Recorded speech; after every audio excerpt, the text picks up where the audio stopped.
கைபேசி காதல் செய்யாமல் கண்பேசி காதல் செஞ்ச பயலுக.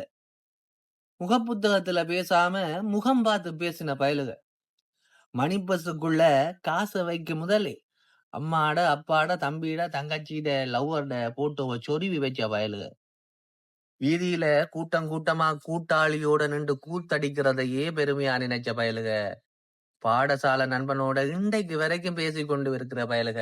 என்றைக்குமே முதல் காதலிய மறக்க முடியாத பயலுக. இந்த 90 பெத்த பயலுக.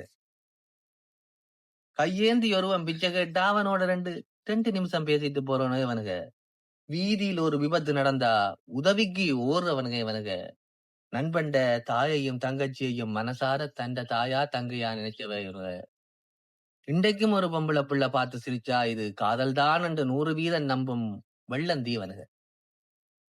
காதுல ஒரு தோடு குத்தி, மூக்கு குத்தி, நாக்கு குத்தி, இமை அருகே ஒரு வெட்டி வெட்டி வளையம் போட்டு கிழமைக்கு 2 காதல் செய்யற காதலி என்றும் தோழி என்றும் பெஸ்டி என்றும் கிழமைக்கு 2 காதல் செய்யற 2K கிட்ஸாவும் எங்களால வாழ முடியல. குடும்ப சுமைய தலையில தூக்கி போட்டு புள்ள குட்டி என்று ஓடி ஓடி அலைகிற 80s கிட்ஸாவும் எங்களால வாழ முடியல. இவங்களோட பாதி பேருக்கு இன்னும் கல்யாணமும் முடியல. தான் பள்ளிக்கூடம் போய்க்க பாலர் வகுப்புக்கு போன குழந்தை எல்லாம் இன்றைக்கு தண்ட பிள்ளைய பள்ளிக்கூடம் கூட்டிட்டு போறத பார்க்க இவங்களால தாங்க முடியல. கல்யாணம்ன்றது எட்டாக்கணிக்கான கொட்டாவியா இருந்தால் என்ன,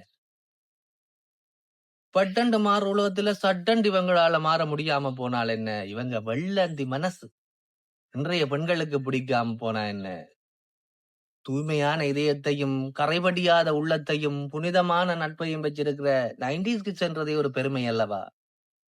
நானும்